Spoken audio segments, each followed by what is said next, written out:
I went on air to confess a love, but first a crime our university is committing. Look up at the bell tower. In 5 seconds, you'll see how silence becomes evidence. My name's Dan. I host the campus radio graveyard shift.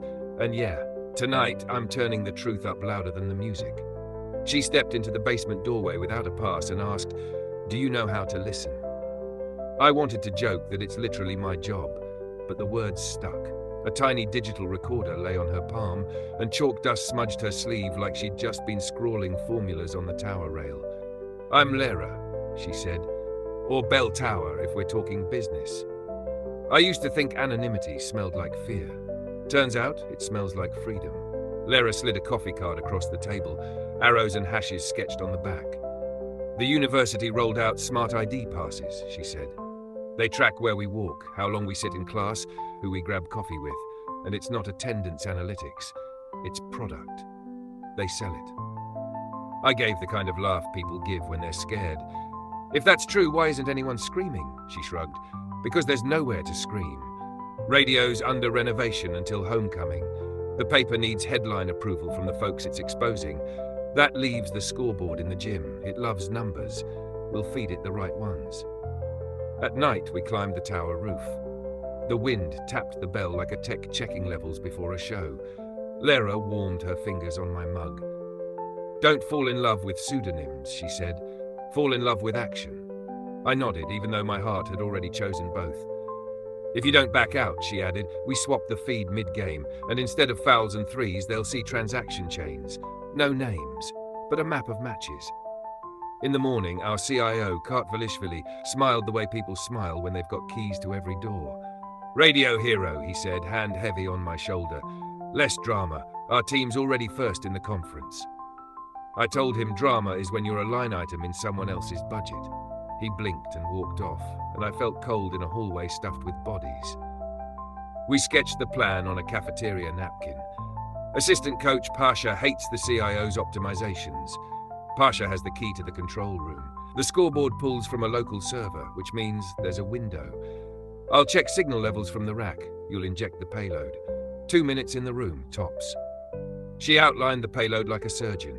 A clean data pack with hashed IDs, a visual of movement paths, and the payment ledger. Proxim data on one side, innovation grants on the other. "Chain of custody stays pristine," she said. "If they kill our feed, we trigger the backup. Button labeled Bell. Echoes carry." Back on the roof, the campus looked small and brave. "I'm not backing out," I told her. "I'm just backing you." She smirked at the phrasing, then softened. "Be brave with me, radio boy." I didn't say I already am. I let the bell whine do the talking. By noon, the gym banners hung like smug little diplomas. Homecoming was a ticking sound system. Lara texted, "Pasha's in. 2-minute window confirmed. Meet at the service door, 1840. Bring the clean drive." I stared at the message until my pulse matched the scoreboard clock and finally moved. At 1839, I hovered by the service door with a clean drive in my pocket and a chorus of boots echoing in my chest. Pasha cracked the door exactly 1 minute early, eyes red like he'd fought with a printer all day. 2 minutes, cyberpunk kids, he muttered. "If anyone asks, you're here to fix a hum that only I can hear." The control room smelled like dust and championship banners. A stack of racks blinked primary colours like anxious parrots. Lara slid into the chair and pulled up the scoreboard's admin panel, fingers moving with the calm of a surgeon before a first incision. She pointed at a tiny keycap on my portable mixer. "Label says Bell. If our main feed dies, you hit that. Echoes carry." We tested the patch with a boilerplate diagnostics page, just enough to prove we had handshake. Then a knuckle hit the glass. A security guard with a bored frown and a clipboard. "Radio's closed till Monday," he said through the seam. Lara stood, blocking his view of the rack, and launched into a rant about acoustic compliance. While his brain jogged to catch up, I slid the payload to staging and felt my pulse in my teeth. Tip-off. The gym roared like a train tunnel. On my headset, I went live, low and steady, mixing crowd noise under my voice. "WNUQ at courtside," I said, like it was any other game. Lara tapped the final key. For half a second, the board blinked to a grayscale diagnostic screen, the kind that makes techs sweat. Then our render bloomed, motion trails curling across a campus map like comet tails. Confusion moves slower than sound. First the murmurs, then the pockets of silence, then the O's turning into O's. The player stats box split open and a ledger slid in. Payments from Proxim Data on the left, innovation grants on the right, a neat spine of dates and amounts between them. No names, no faces, just math with a conscience. Someone upstairs killed our lane. The board coughed back to the usual numbers, fouls, rebounds, the boring little integers of a safe life. I felt the floor tilt and didn't wait to fall. I hit the bell key. The backup stream punched through a different pipe, and our map returned with a brighter glow, like a second opinion that didn't care about bedside manners. Lara smiled without teeth. "Told you," she said. Echoes. CIO Kartvelishvili burst in with 2 security guys and a smile that had run out of places to hide. "Cut it," he snapped, reaching past Lara toward the switch. Pasha stepped between them with the clumsy grace of a saint and pulled a house audio fader down to 0, then up to a different bus, the one carrying my radio feed. The arena PA swallowed me whole. "If safety equals profit," I said, heart steady now, "call it what it is, a sale." On the floor, the ref held the ball and didn't know whether to throw it or indict it. The dean hustled to the mic stand, palms up, mouth forming the word context. Students beat him there with a chant that had more rhythm than policy. Where? Our data. Lara slid a final slide into the rotation, the privacy policy, highlighted lines, the parts that promised one thing while delivering another. The security guys lunged, then thought better of lunging in front of 600 phones. Lara leaned close enough that I could count her freckles. "We should leave while they're still talking," she said. Pasha looked like a man who'd burned a bridge and liked the warmth. "Go," he grunted. "I'll say it was a ghost." We slipped out through a cinder-block stairwell and came up in a corridor that smelled like winter and popcorn. Outside, the night had the kind of cold that clarifies your thoughts. Lara grabbed my sleeve, pulled me under the overhang, and kissed me quick, like a signature on a form we'd both been reading for weeks. "For the record," she said, breath fogging, "action first, but this counts." By the time we hit the quad, group chats were detonating. An all-campus email landed with the soft thud of corporate damage control. "We're aware of misleading visuals displayed during tonight's event. Transparency is our core value. A task force will be convened." I laughed into my scarf and felt something uncoil. "Congratulations," I said. "We just taught a bell to shout." We ducked into the library stacks instead of going home. Cold air still in our lungs, crowd noise still in our ears. Lara set the clean drive on a scanner bed like it was a relic and snapped photos of the casing, the checksum, my notebook timestamps, chain of custody, not vibes. "If they call this a prank," she said, "we answer with process." Professor Nadir answered our midnight email faster than daylight ever does. He met us in his office in a sweater older than the building and listened without interrupting. "You've crossed from campus politics into consumer protection law," he said finally, calm as a metronome. "I'll escrow the material with the state AG's intake. You two do not escalate directly to the CIO. He'll make you the story." My phone buzzed with a number I didn't recognize. "Nice show. Muzzle runs at 3. Logs go bye-bye. Sleep tight." Lara's face went still. "Muzzle?" I said. "Purge job," she answered. "If we want the smoking server, we need it before the cremation." The advancement office kept its network closet behind a badge reader and a receptionist who'd eaten freshmen for breakfast. Lara walked up in a varsity cardigan and a confidence I envied. "We're here to verify acoustic interference on the scoreboard chain," she said, flipping a bogus work order Pasha had mocked up. While the dragon argued with her own certainty, I slid past a facilities guy carrying a ladder and found the closet. Hot dust, louder fans, a rack labelled SCB OPS01. I plugged in, cloned what I could, and shot a ladder of photos. Port map, device tags, a taped-up sheet with, of course, a sticky note password, K4RTV 2025. The audit log showed muzzle.cron scheduled for Zo 3 with a note, "Clear mirrors, off-site caches." I swallowed hard. "Got you," I whispered, copying while my stomach did flips. Back at a campus bench under a light that made us both look like suspects, we traced the outbound connections. One endpoint resolved to an IP block registered to Proxim Data Cloud East. Another hopped through a boutique PR firm downtown. Lara exhaled.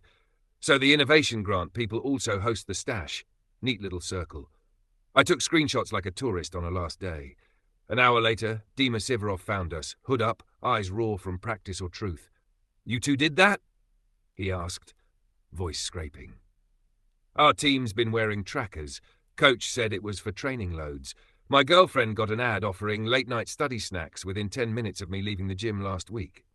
He slid a photo of his consent form across the bench. Clause 14b was a paragraph in legalese that could have been tattooed on a snake. "I didn't sign up for being a product," he said. "Tell me where to stand." By morning, the university announced a data integrity task force with a logo that looked like clip art found guilt. The forum was set for Friday. We built a plain English deck, how smart passes ping, how the scoreboard pipe works, why hashed IDs still map to people when you add class schedules and cafe check-ins. Professor Nadir agreed to open with a what metadata can prove 5-minute teach-in. The forum looked like a town hall in a movie. Trustees in identical navy, students in sweatshirts, faculty with folded arms. The CIO arrived with a lawyer whose tie cost a semester. "Context," the CIO began, smile polished. "Tonight's visuals were unauthorized and misleading." Nadir stepped to the mic with a simple folder. "We've transmitted technical materials to the Attorney General's office," he said. The room went quiet in a way microphones love. Proxim Data's local rep tried to pivot to innovation outcomes, but Dima stepped forward and read Clause 14b into the record, then placed his tracker on the table with a thud that felt bigger than plastic. A trustee cleared her throat, asked the lawyer about data resale, and didn't like the answer she heard off mic. By the end, the board voted, on camera, to suspend the Proxim Data contract pending investigation and to freeze muzzle jobs across campus systems. For once, the email that followed wasn't damage control. It was receipts. After the vote, campus air felt breathable for the first time in weeks. Then my inbox dinged with a different kind of oxygen. Notice of student conduct hearing. Unauthorized system access, Monday 9 a.m. Lera's arrived a second later. We looked at each other over the glow of our screens. "There it is," she said. "The bill for the fireworks." "I'll take the heat," I blurted. "I was on the board, on the mic." She shook her head. "No solo martyrdom. We planned it together. We'll defend it together." She touched my wrist and added, softer, "Action, remember? It's a team sport." Professor Nadir connected us with the student legal clinic, a 3L named Priya who took notes like a court stenographer and asked the kind of questions that make you feel prepared even when you're not. "Timeline, artifacts, witnesses," she said. "Chain of custody on the drive is gold. Do not surrender devices directly to campus IT. Offer escrow through the AG's office." I liked her immediately. At 1:12 a.m., Pasha texted a screenshot of a new cron entry on SCB OPS-01, GAT Reforge 03. Caption, "Because naming things is hard." Lera's jaw set. "They froze muzzle, so they named a new purge," she said. We hustled to the journalism building, tunneled into the off-campus node and pulled a delta of the job tree. The author field said K4 TV 2025, but the commit IP traced back to the boutique PR firm we'd seen in our logs. "Cute," I said. He outsourced his alibi. Monday's hearing felt like a dress rehearsal for a show no one wanted to watch. 3 panelists, 2 nameplates we couldn't read from our seats, 1 university counsel who smiled with all teeth. The CIO sat across from us with a legal pad and a face like a closed door. "You compromised critical infrastructure," counsel began. "You risked public safety." Lera didn't blink. "We displayed non-identifiable data to demonstrate unlawful resale of student location trails," she said, voice steady. "We preserved logs showing purge jobs scheduled to destroy evidence. We routed the materials to the Attorney General. We acted to stop ongoing harm." Priya slipped a printed copy of the AG preservation notice across the table and let the silence work. Dima testified next, voice low but clear, about training trackers that pushed ads to his girlfriend within minutes. Pasha walked the panel through the scoreboard pipe like he was explaining a carburetor to a neighbor. Professor Nadir, sworn in, described metadata verification like he was teaching a lab. Slow, precise, unafraid. The CIO's pen scratched uselessly at the margins. The decision took 20 minutes and a gallon of collective blood pressure. "Formal warning," the chair read. "Completion of a digital ethics workshop. No device seizure. Materials to remain under escrow with state authorities. Further disciplinary action deferred pending the external investigation. It wasn't a parade, but it wasn't a firing squad either. Outside, under a sky the colour of printer paper, Lara exhaled. "I filed something last night," she said, pulling a fat envelope from her bag. "Data subject access request. They sent me a 300-page PDF, my last semester mapped like I'm a delivery route." She flicked it with her finger. "We turn this into an explainer. Plain English. No scare tactics, just what it is." We climbed the bell tower at dusk with a stub of chalk and drew a tiny bell under the rail where only the bold and the bored ever look. "Echoes carry," I said, "even when you stop ringing." She leaned into my shoulder. "Good," she whispered, "because I'm tired of being a ghost." We kissed like a promise. No rush, no hiding, just the quiet kind that makes noise in your bones. An all-campus email landed while we watched the lights come on across the quad. "We have received a preservation request from the State Attorney General and will fully cooperate. The Proxim data contract remains suspended. A third-party audit will begin immediately." For once, the institution spoke in complete sentences. For once, the bell didn't have to be loud to be heard. The next morning, the campus moved like a body finally taking a deep breath. In data ethics, Professor Rahman tossed our case onto the projector, not our names, just the shape of what we'd done, and asked the room what consent means when silence is the default. On my way to the station, 3 freshmen high-fived me like I'd invented gravity. I wanted to tell them it was mostly paperwork and nerves. We decided to make something boring on purpose. A plain language explainer with diagrams and zero drama. How smart passes ping. How a hash still points at you when you add schedules and cafe check-ins. How to opt out without failing class. Lara drew little bell icons in the margins while I translated acronyms into English. Ecolab, she said, tapping the page. That's the name. Not a club. A how-to. Pasha almost lost his job for tampering, until half the coaching staff signed a letter that read more like a bar fight than a petition. Professor Nadir added a footnote about whistleblower protections that made HR blink. By lunch, Pasha texted a selfie from the locker room with his headset on and a caption, "Still here, still loud." I set it as my lock screen.